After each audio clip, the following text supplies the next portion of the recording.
can I tell you something like truly horrifying before we start? Yeah.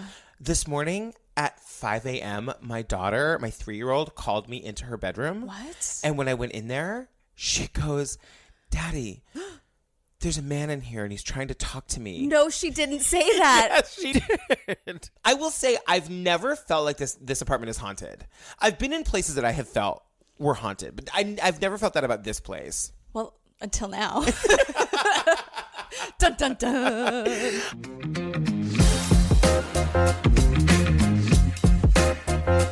Hi, Gillian Pensawale. Hey, Patrick Hines. Hi, listeners. Hi. You guys, welcome to the very first episode of True Crime Obsessed. It's happening. I have wanted to make this podcast forever. Me too. So I guess we should start by telling the listeners a little bit about who we are with the promise that we will never do this again.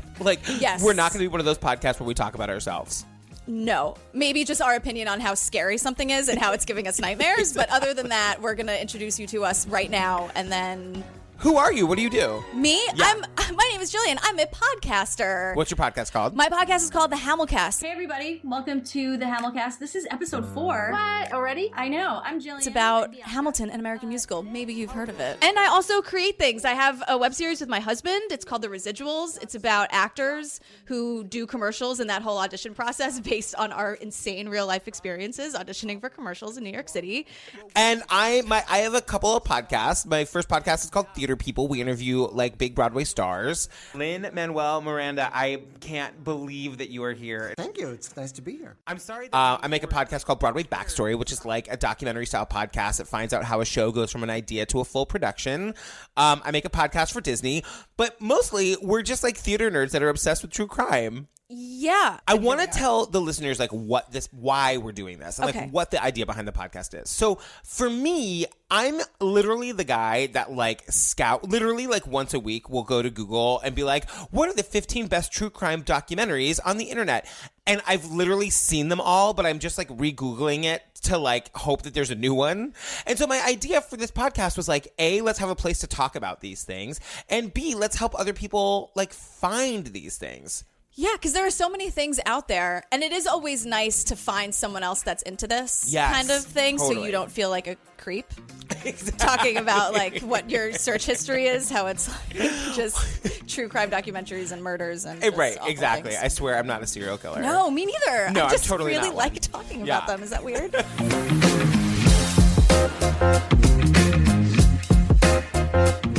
Shall we talk about The Imposter? Can we please talk about The Imposter forever? I have to tell you a couple of creepy things. Number one, I've seen this movie a million times. It's one of my go-to things to watch when I just need to when I need my true crime fix, and there's nothing new.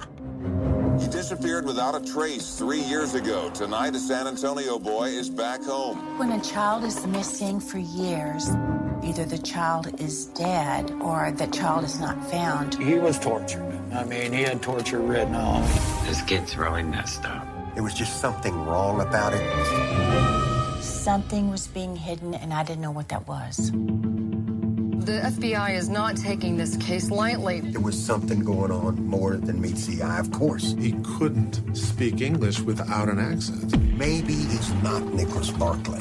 He cannot be an American. We didn't need to prove who he was. This is their family member. I mean, no one would be wrong about something like that. Wait a minute.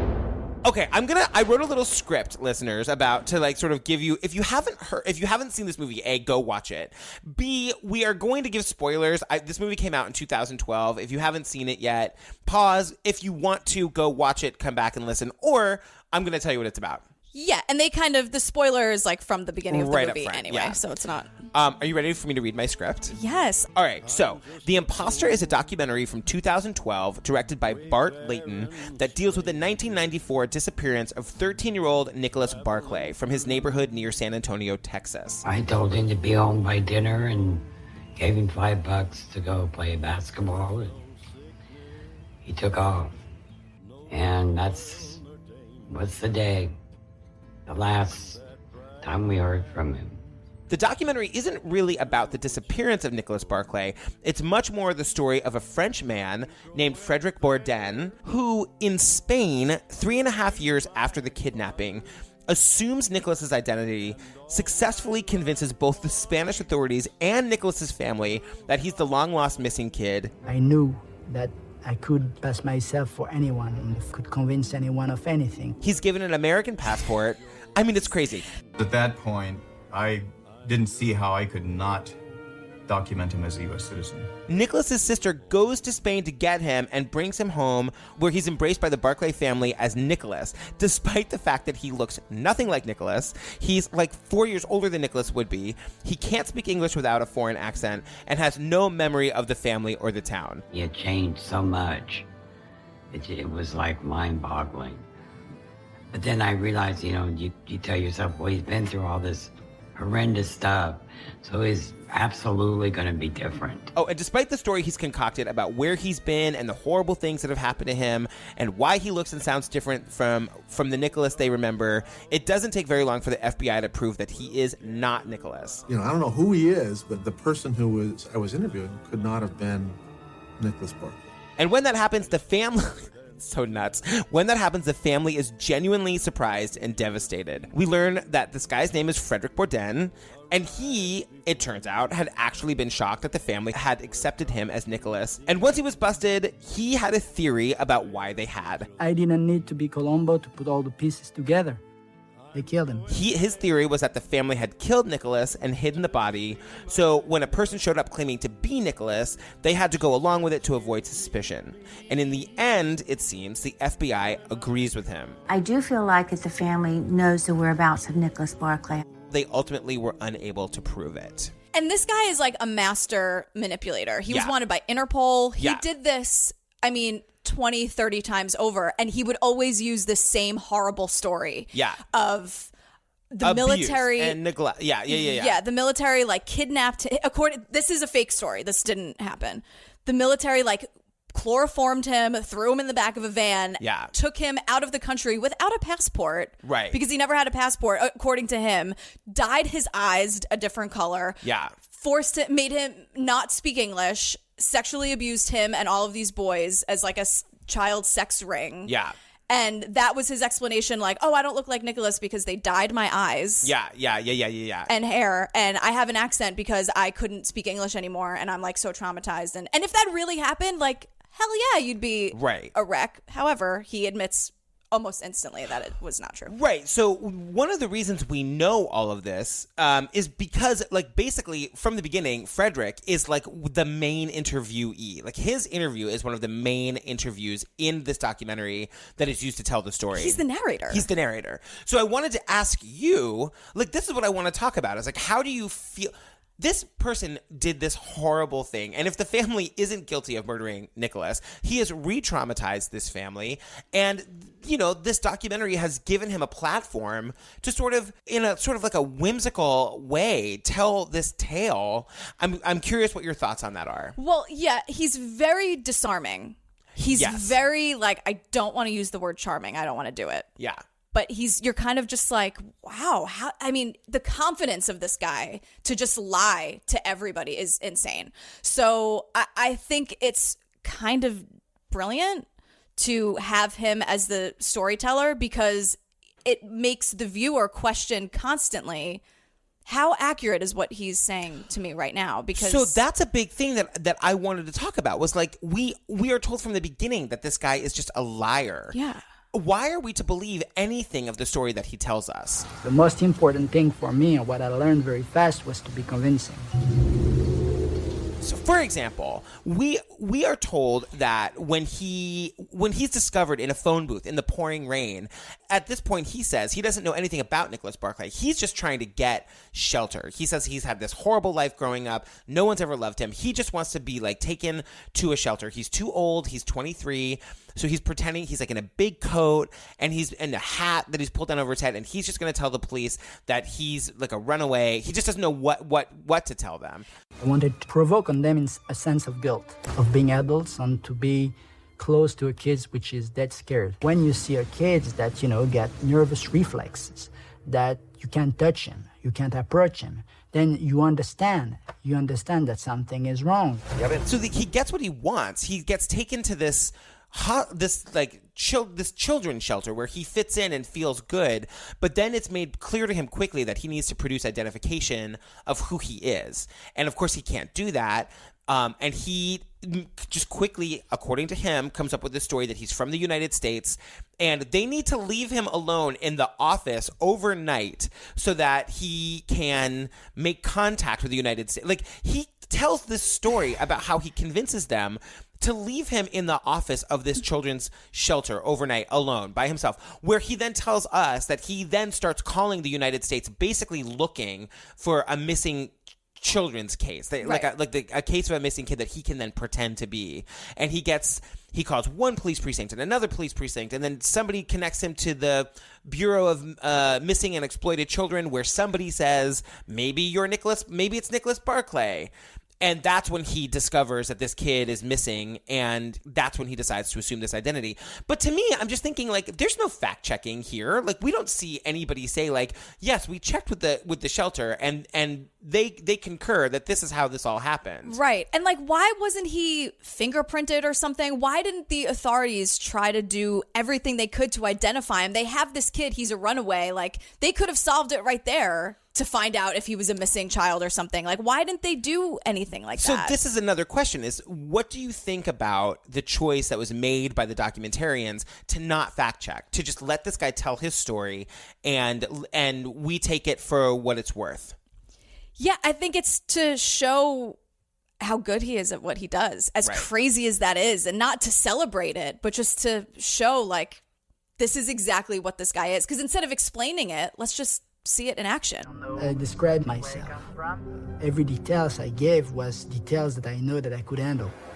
I wanted to be vague enough for her to look at many different things. I wanted her to have many possibilities. Let me just take a look here. I got maybe something. She said, maybe, we got a kid from San Antonio missing since June 13, 1994.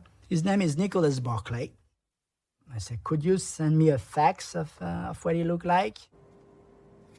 In my head, I was just a police officer with Nicholas Barclay next to me, trying to confirm his identity, and like any other policeman would do. Let's see if it's him.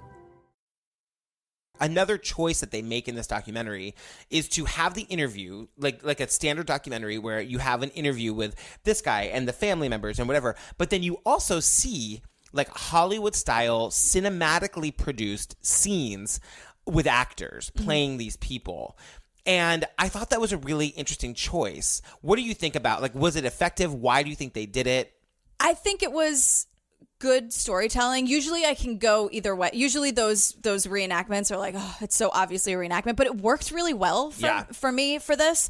And I think it's to show his story instead of just him with that smirk on his face the whole time. Well, and my thinking is that, especially in the beginning, when, again, this beautiful cinematic shot of him in a phone booth in the pouring rain, and he has this whole story that he's telling the camera as himself, saying that he wanted to not talk very much, to look small, to look, he wanted the cops to plant the seed in their own heads that this is an abused kid, because if that happened, they would care about him and they would be on his side. I wasn't the one who was telling them I've been sexually abused. I made them ask me that.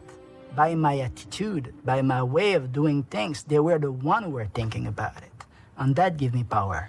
It'd be one thing if this guy is just telling you that he did this, but when you're actually seeing a scared-looking boy in a big coat in the rain, it's so much more effective. I think in order for this movie to work, you as the viewer needs to really feel for him and identify with him, because he chuckles a lot and he smirks. And if you, like you were saying, you didn't want to say charming, if you find this person charming, you're a monster, unless you find him charming and you don't even realize that you've started to care about him. Right. And just what he did, just on paper, love him or hate him, it's fascinating what he did. It is fascinating. And what you were just saying, it just sort of hit me. The reenactments are only his side of the story. There's not a reenactment with 14-year-old Nicholas. That doesn't exist. Yeah, you're right. It's just him in Spain. It's just him in the children's home. It's just him getting the tattoos that a 14-year-old had. Yeah. And then they go real footage of him getting off the plane, like the whole movie of him getting off the plane and meeting this family. That was one of the questions I had too, were like, what were the really effective moments in this?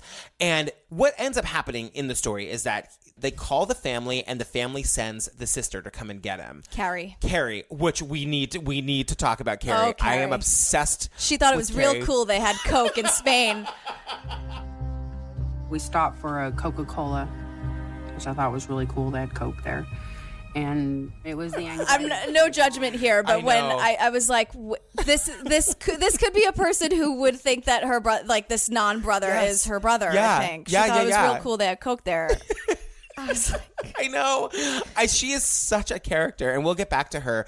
But going through this whole process, you see him trying to transform to make himself look like Nicholas, and then they finally show the picture, his passport picture, and it is so jarring because, I mean, it's just the most jarring thing. And then the next thing you see is the footage of him getting off the plane with his sister, and it's because we know as an audience that that's not him. We know that he is expecting that the family is going to take one look at him and be like, you're not Nicholas. He has a hat, sunglasses, a bandana. Like it's so obvious that he doesn't want to be seen. Yeah. But at the same time, he's been traumatized, remember? Mm-hmm. He was like totally covered up.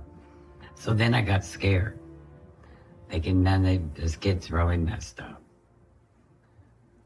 Just by his appearance. That footage of him getting off the plane is one of the most effective things I think I've seen in like one of these true crime documentaries, because it's like he is as shocked as the rest of us that it's working.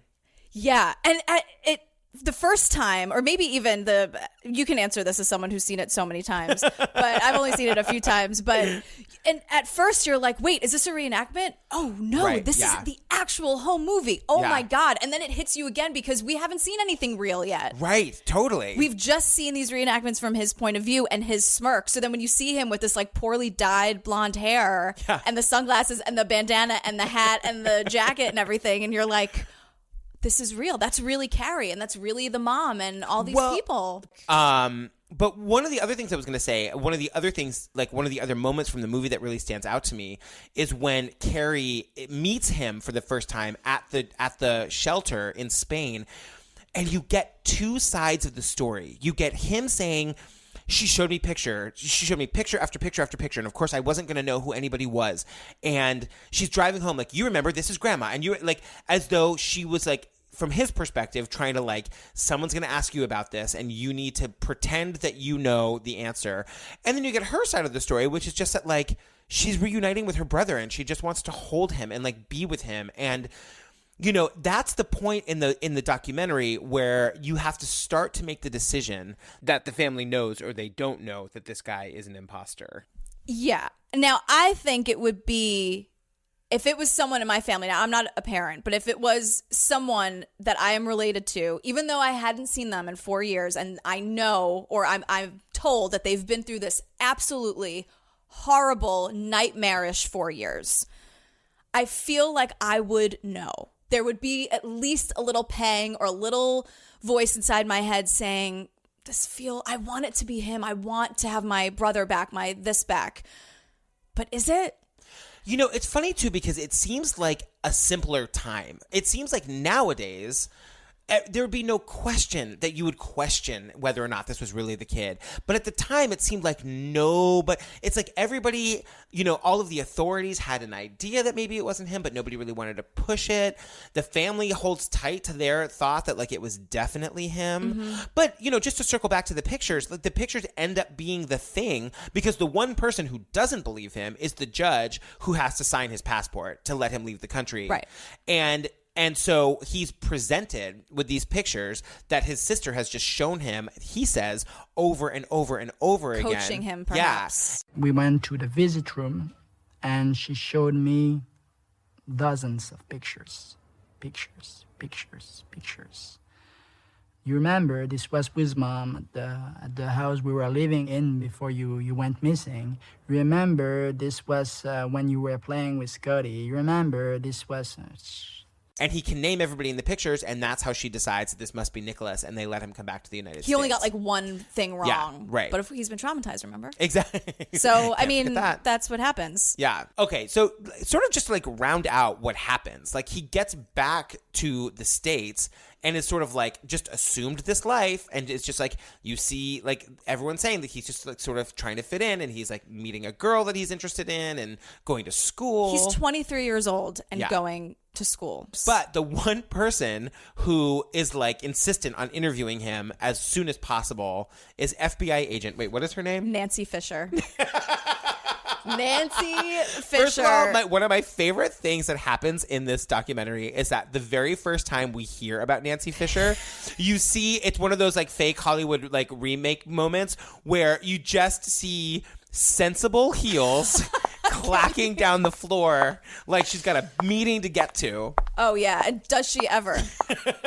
That Nancy Fisher. Oh, my God. One of the first things I said to her was, when the FBI and the U.S. State Department assist you and get you and your brother back here, I have to interview him immediately. But she is no nonsense with her bob and her like sensible work clothes. She is no nonsense, and she like wants to like question him. And now Nancy seems to be the first person to be like, maybe not him. Like he's got a dark beard and he looks way older than a 17-year-old would look, and he doesn't have blonde hair and a French accent. But like even Nancy, like he tells his story to her about all of the horrible things that were done to him, and for all intents and purposes, she believes them. And at one point, she's like, "Who am I to tell this family that they're not related?" And I'm like, "You're the FBI, Nancy. That's who you are."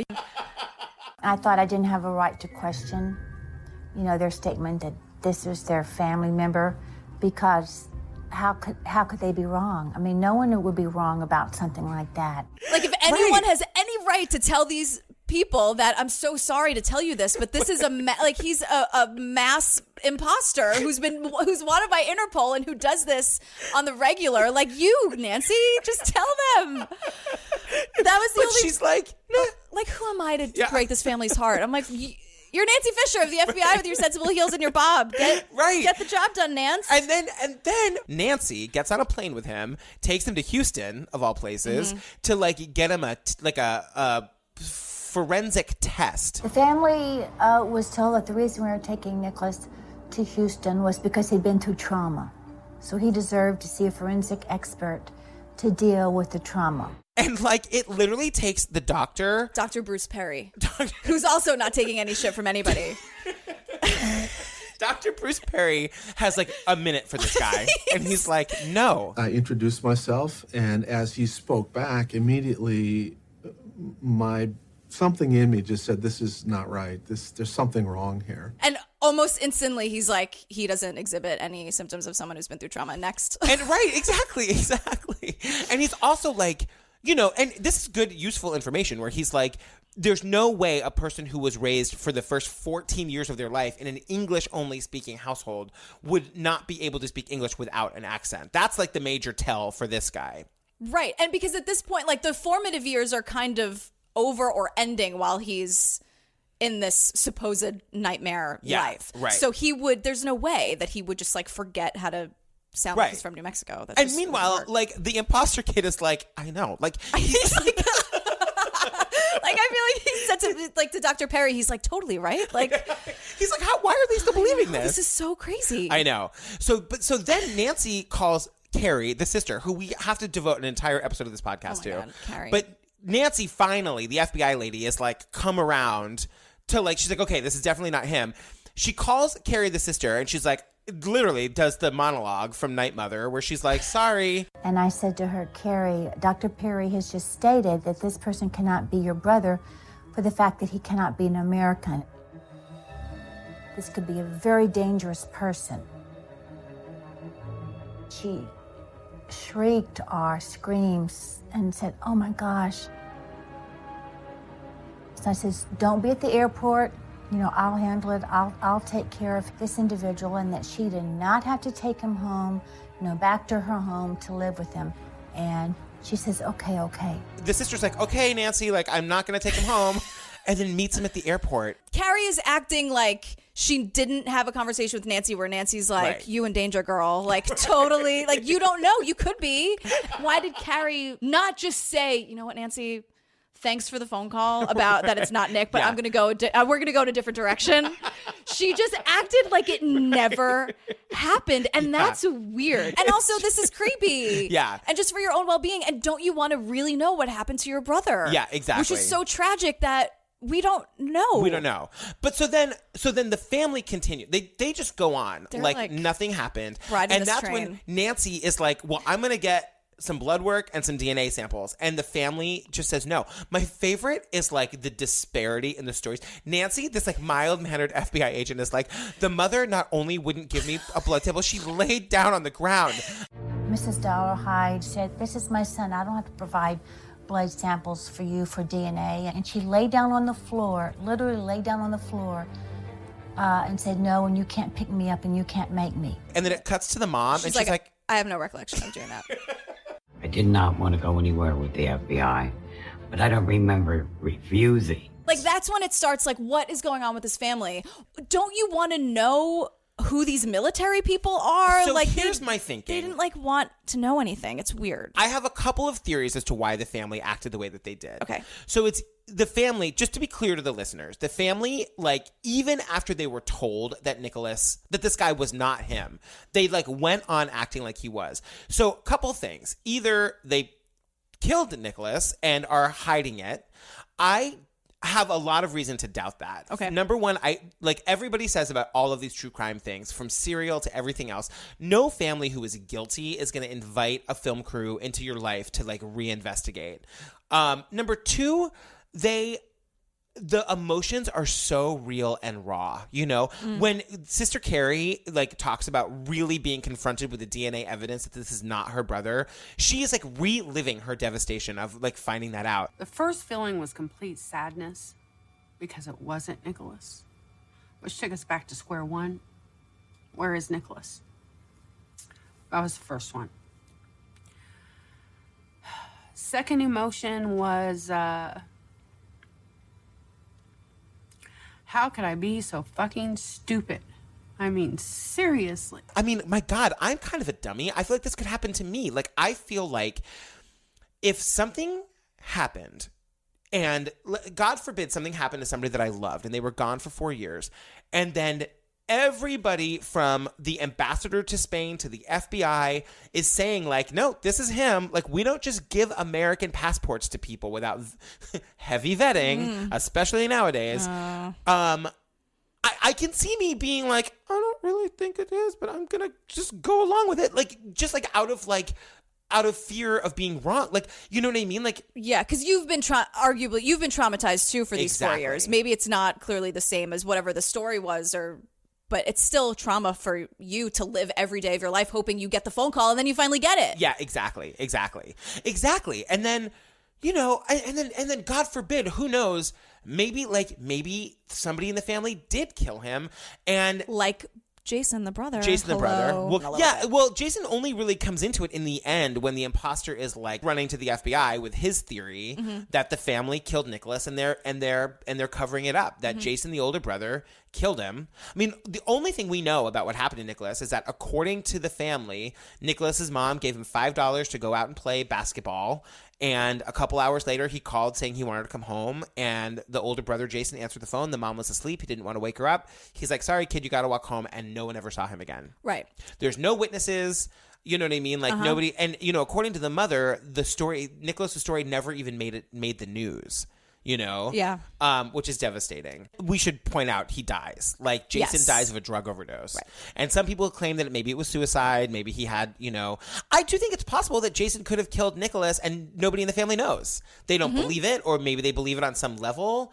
So I don't think that the mother has to be in on it. You know what I mean? I think that I think there's a part of them that could suspect that. But, you know, Sister Carrie makes a great case. She's like, well, all of a sudden, like, they're pinning it on Jason, and he's the perfect person to pin it on because he's not here.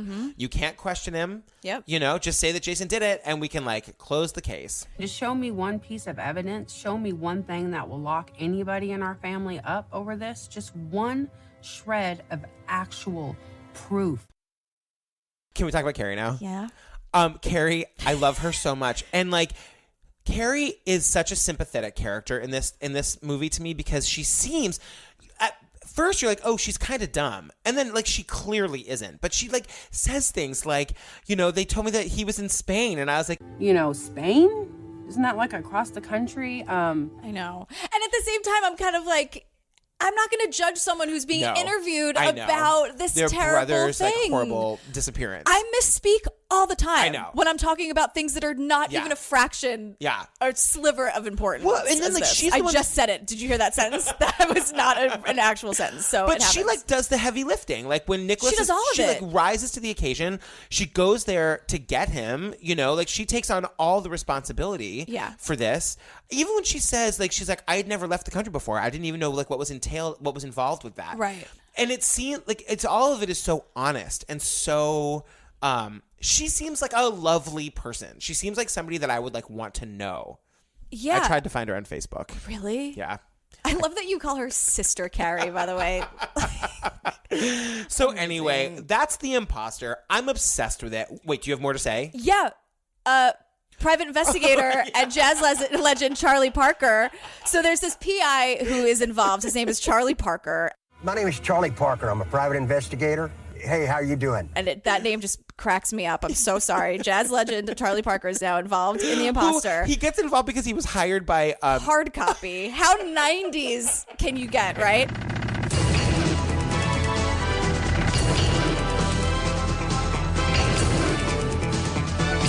Tonight on Hard Copy. He disappeared without a trace 3 years ago. Tonight, a San Antonio boy is back home. Hard Copy wants to talk to Nick because at least someone in the story wants to get to the bottom of this military operation that is doing this supposedly terrible, terrible things. Totally. So Charlie Parker is now obsessed with the fact that Nick is not Nick. Knows from the beginning. He figures it out because of the ear comparison. Which is insane. It's crazy, and I don't know if that's really a thing, but he was like, there's apparently ears are like fingerprints. Something was wrong. I said, can you get me a picture of his ears? I need to get that. And I knew the ears were a means of identity for almost like fingerprints. When I got back to the office, I put the pictures in Adobe Photoshop. They were different ears. And so I knew right away that absolutely he was not Nicholas Barclay. So Charlie Parker may be like, he's totally obsessed with the fact that Nick is dead. Yeah. Because of his family. Right. Like, Charlie Parker has no patience for any of it. I see a lot of myself in Charlie Parker. Like, I definitely see me, because he's, like, talking about how he's, like, sitting outside the house, like, writing down license plate numbers of, like, who's going to visit. I'm like, I could see myself going down a rabbit hole like that. Yeah, and also... he just starts digging in a backyard. So he goes to the house where they lived when Nicholas went missing. Right. And it's a new owner that apparently Charlie Parker called the night before. I was like, hey, I'm coming over with a shovel. There might be a body in your backyard. Do you mind if I come over with the shovel? And of course, by the way, Charlie Parker is in no shape to be doing some digging. And I love how this neighbor just totally put fuel on the fire. And he was like, yeah, my dog sniffs around that area a lot. When we first got my dog, he was always digging in the back corner over there where the tree is. And one day I was mowing and saw like pieces of like plastic, kind of like a tarp kind of material, sticking out of the ground. I tried to pull it up to get it out, and it just kept ripping on me. It was stuck on the ground. So I never paid any attention to it, never gave it any thought until last night when we were speaking on the phone. And you could see Charlie Parker light up like a Christmas tree. He's like, yes. And the bush has been there a while. And then he digs, and there's like footage of them digging, and there's nothing there. Well, so a couple of things on that. The last shot of the movie is the only real-life non-recreation that has obviously been directed. Oh, for sure. So sure. Charlie Parker is standing, holding a shovel, looking at the ground. You hear the sound of digging happening. Oh, my God. And as the camera pans up, which requires equipment, like the documentary crew had to like put equipment and like test the shot. Like this was not, this was a directed moment. And they like pull up and you see the poor guy who owns the house with his shirt off. Like in the ditch. Like 3 feet down in a ditch. And then it's just like the missing person case has been closed, or the homicide case. Yeah. The missing person case is still open. It goes open. to like titles at the end of the movie. And the homicide case has been closed because of lack of evidence. Yeah. So Nicholas is still a missing person. What do you think happened? I don't know. It's a terrible answer, but I don't know. I don't think they have it in them to get away with murder. My best guess is But that maybe it's the brother. The brother maybe had something to do with it. I feel like, just like for the record, we should say, like, we laughed a lot during this because this is a ridiculous story. But we don't forget that this really is about a missing 12-year-old boy named Nicholas Barclay, right? Yeah, it's tragic, and part of the insanity and what makes this documentary so fascinating is that it sort of very sadly turns the attention to Frederick, this imposter. Mm-hmm. But the truth is, this family went through a lot of trauma, and Nicholas is still out there somewhere in some way, and that's sad. I feel like in the end, no one's looking. We're never going to have an answer for this. Like, we're just never going to know. The trail has gone cold, as they say. Yeah.